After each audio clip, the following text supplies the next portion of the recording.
By now, Karen had officially graduated from petty interference to full-scale intimidation. This time, her plan was audacious even by her standards. She decided to wall off my ranch. Early one morning, I noticed massive construction vehicles near the boundary of my property. Dump trucks and cement mixers were pouring concrete, hauling bricks, and setting up temporary fencing.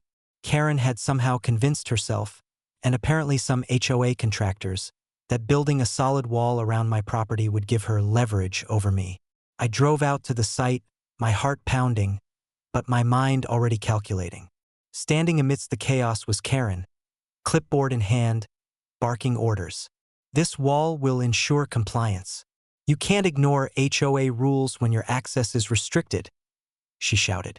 I took a deep breath. Karen's problem was simple. She didn't know the full extent of my credentials. I'm not just a ranch owner. I am a sitting judge in the county, a judge with the authority to issue immediate legal injunctions and a profound understanding of property and zoning law.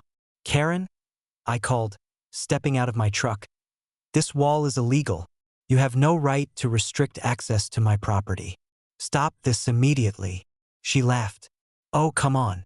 This is for safety, and HOA rules are binding. You can't do anything." I calmly walked closer, producing court documents, property deeds, and state codes. "Actually, I can, and I will. Under state law, any attempt to wall off private property without proper permits, consent, and zoning approval is trespassing, property destruction, and criminal interference. I am prepared to issue a cease and desist order and a full injunction against this project." Karen's face tightened. She had thought she had leverage. She had thought her wall was going to intimidate me, but she didn't anticipate a judge standing on the property, ready to use the law as a weapon. I picked up my phone, calling my clerk to draft an emergency injunction. Within minutes, my legal authority overrode every HOA pretense. Deputies arrived with the order in hand.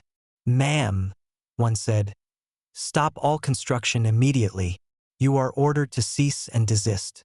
You are on private property without authorization.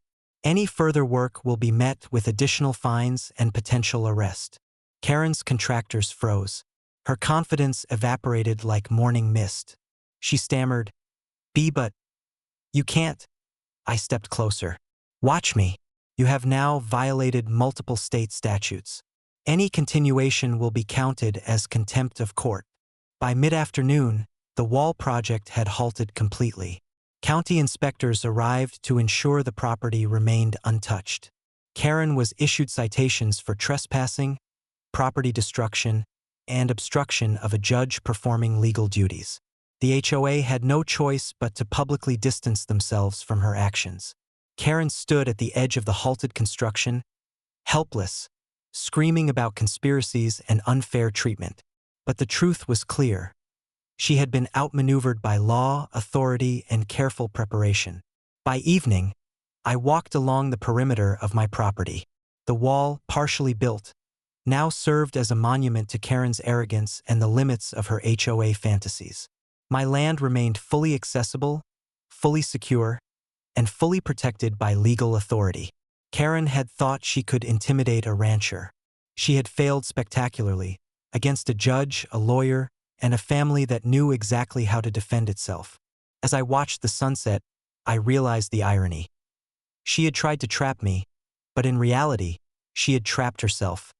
In humiliation, legal consequences, and a reputation that was now beyond repair.